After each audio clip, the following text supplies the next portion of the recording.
Le dernier quart d'heure de Smart Bourse, c'est le quart d'heure thématique, vous le savez, et le vendredi, c'est un rendez-vous pédagogie, une fois par mois, avec les équipes de Clartan Associés. Nous nous plongeons dans un exercice d'analyse fondamentale, le décryptage d'un cas d'investissement spécifique. La société, ce soir, s'appelle Imerys, et la gérante de Clartan Associés qui est à mes côtés est Elisabeth de Saint-Léger. Elisabeth, bonsoir. Bonsoir. Bienvenue. Merci beaucoup d'être avec nous et merci de venir nous parler donc d'Imerys, qui est une belle mid-cap française, un peu plus de 3 milliards de capitalisation boursière, qui est assez connue. Peut-être pas autant que ce qu'on voudrait. Et il faut d'ailleurs sans doute qu'on explique déjà un peu le métier d'Imerys. On est dans le monde industriel au sens large, plus précisément des solutions minérales pour l'industrie. Une fois que j'ai dit ça, je ne suis pas sûr d'avoir dit grand-chose, Elisabeth. Oui, alors on peut peut-être concrètement décrire ce que ça représente. Imerys, c'est une entreprise qui extrait des minéraux et les transforme à destination d'une grande variété d'industries. Et alors, il y a deux grandes familles. Les minéraux dits de performance, dont le but est d'apporter des qualités spécifiques aux produits finis. Et donc, ils entrent comme ingrédients dans la formule finale ou dans le procédé de fabrication. Alors, c'est très varié. Ça peut être apporter de l'opacité à la peinture pour un client comme AkzoNobel. Ça peut être apporter de la dureté à la céramique. Geberit, ça peut être apporter de la qualité de filtration pour les brasseurs, de la douceur pour les crèmes, donc ça c'est très pour clair. Les cosmétiques. Donc ça c'est une première grande famille de produits. Deuxième grande famille de produits, ce sont les solutions, les matériaux de haute performance, de haute température, pardon. Et là, c'est un peu décrit dans le nom. Le but, c'est d'apporter une résistance dans des procédés industriels en conditions extrêmes. Donc typiquement pour les fonderies, les aciéristes, et puis d'autres types d'industries où il y a besoin de résistance thermique forte. Ce qui est très intéressant avec ces dossiers, c'est que c'est un dossier qui fait naturellement partie de votre univers d'investissement chez Clartan, Elisabeth, au point que vous avez déjà été actionnaire dans le passé d'Imerys. Ouais. Vous l'êtes à nouveau aujourd'hui depuis la fin de l'année 2020, voilà, sachant que vous l'avez été également dans le passé auparavant. Ouais. Donc il y a la question du timing. Pourquoi est-ce que vous y êtes revenu aujourd'hui ? Ça, c'est une question. Mais avant ça, c'est-à-dire que ce dossier représente des caractéristiques et des forces structurelles qui vous intéresse, j'allais dire, depuis des années. Voilà, effectivement, c'est une entreprise qui réunit un certain nombre de critères de beauté que nous aimons chez Clartan. Le premier étant que c'est un leader mondial. Il est vraiment numéro 1 sur une très vaste majorité de ses produits. Ça, c'est une force incontestable. On parlait de position inexpugnable tout à l'heure dans l'émission. Oui. Donc, il y a un peu cette idée-là. Il y a cette idée-là, parce que ce sont des produits qui entrent dans la fabrication, et après c'est compliqué pour l'industriel de changer la formule, de changer le procédé, donc ça donne de la stickiness, donc ça colle. Ça crée une dépendance. Voilà, ça crée est dépendant à Imerys. Ça c'est bon. La deuxième chose, c'est que ça lui donne aussi un pouvoir de prix. Un pouvoir de prix, c'est-à-dire de répercuter des variations de ses propres coûts aux clients, parce que justement, il est un élément indispensable pour le client. Et puis, il lui apporte de l'innovation. Ça, c'est autre chose qui permet de faire perdurer ce pouvoir de prix. On aime aussi, structurellement, la diversité à la fois de ses marchés finaux et de son exposition géographique. Il vend ses produits partout dans le monde. Ouais. Et notamment, il y a un tiers, en gros, de ses ventes qui est réalisé dans des économies à croissance élevée. Donc, tout ça, on aime beaucoup structurellement, ce qui explique qu'on l'ait détenu à divers moments dans le passé, dans des portefeuilles. Voilà. Ouais.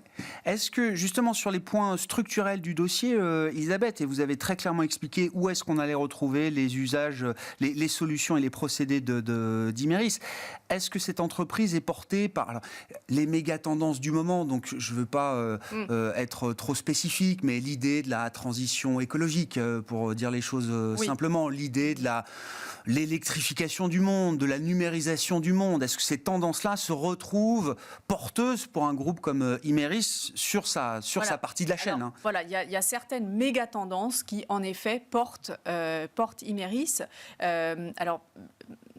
Par exemple, Imerys apporte des additifs à la fabrication des batteries lithium-ion. Bon, ça, c'est un premier exemple. Mais c'est beaucoup plus vaste parce qu'en fait, il y a aussi l'urbanisation qui pousse à la construction et à la construction plus durable. Et là, Imerys est très fort dans tout un tas de domaines de la chimie de la construction où il y a énormément d'innovation. Et il a notamment acquis un portefeuille très intéressant avec une entreprise Carneos acquise il y a 5 ans. Donc oui, il y a des méga tendances qui portent Imerys, mais ça peut être des choses aussi peut-être concrètes et simples que diminuer le poids des véhicules en offrant une meilleure résistance des plastiques. Ou donner un procédé de fabrication aux cosmétiques qui ait une meilleure empreinte environnementale. Ouais. Et ça, les ça consommateurs... a énormément de valeur aujourd'hui, voilà, ça. Apprécient énormément ce genre d'amélioration de la perception du produit final. Le timing est toujours intéressant dans les marchés, même quand on est des investisseurs de long terme, oui. Elisabeth. Moi, ce qui m'intéresse maintenant, c'est de savoir pourquoi vous n'aviez pas le dossier en 2020 et pourquoi vous êtes revenu sur ce dossier à la fin de l'année 2020. Qu'est-ce qui, en termes de timing, a été décisif pour vous là ? Alors, donc, on a dit que Imerys avait une grande variété de marchés finaux. Néanmoins, il y en a une partie qui est un peu cyclique. Donc, il y a la construction, l'automobile. Bon, tout ça, ça ne suit pas forcément les mêmes cycles, mais c'est exposé à cause de son exposition industrielle. La conso, c'est un peu moins cyclique, mais c'est exposé au cycle. Et donc, il nous est apparu intéressant, fin 2020, de revenir et d'accompagner ce cycle industriel qui, après avoir été mis sous cloche, repart à toute allure, parce que pour Imerys, même si elle a cette capacité de prix, c'est encore mieux quand le cycle porte, parce que le volume permet d'améliorer les marges. Et donc, on est revenu fin 2020, début 2021, dans 2 de nos fonds Clartan. Dans quel état vous avez retrouvé, dans quel état financier, j'entends, vous avez retrouvé l'entreprise quand vous êtes redevenu actionnaire d'Imerys à cette époque-là, Elisabeth ? Alors, bon, elle a souffert comme plusieurs de ses acolytes, mais ce qui est très opportun, c'est que c'est une entreprise qui est toujours dans une dynamique vertueuse, et notamment, elle avait engagé en 2019 un plan de réduction des coûts. Et donc ça, le timing de l'entreprise, qui après quelques années où la croissance organique stagnait un peu, la rentabilité progressait plus assez, avait justement donné une impulsion nouvelle. Et ça s'est très bien trouvé parce que ça lui a permis de passer la crise. Fin 2020, le niveau d'endettement était de 2,6 fois l'EBITDA, donc ce qui est tout à fait contenu, étant donné la secousse subie en 2020. Alors aujourd'hui, on est plus proche de 2, parce qu'il y a une génération de trésorerie qui est très très bonne. Donc voilà, c'était une entreprise fit, affinée, qui est vraiment aujourd'hui... et qui nous semble en mesure de pouvoir saisir la croissance qui s'offre à elle. Et puis, là, sur 9 mois, la croissance était pas proche de 20. Donc, c'est vraiment des vrais chiffres. Oui, bien sûr. Oui, double digit et plus encore. Oui, effectivement, 20% de croissance. Je reviens au sujet de la matière première pour Imerys, donc des minéraux. Alors peut-être qu'il faut préciser un petit peu quel type de minéraux, mais ma question c'est celle de l'approvisionnement et de la sécurisation de l'approvisionnement d'Imerys sur sa matière première aujourd'hui. On parle de sécurité d'approvisionnement pour bon nombre de matières premières critiques aujourd'hui. Est-ce que pour Imerys, il y a un sujet de ce point de vue-là ? Oui, c'est une très très bonne question. D'ailleurs, j'aurais dû même... On aurait dû commencer par ça. Non, mais j'aurais dû la citer parmi ses points forts parce que c'est vraiment un point très très fort. L'activité d'Imerys est plutôt en aval dans la chaîne de valeur, mais c'est une entreprise qui est intégrée verticalement.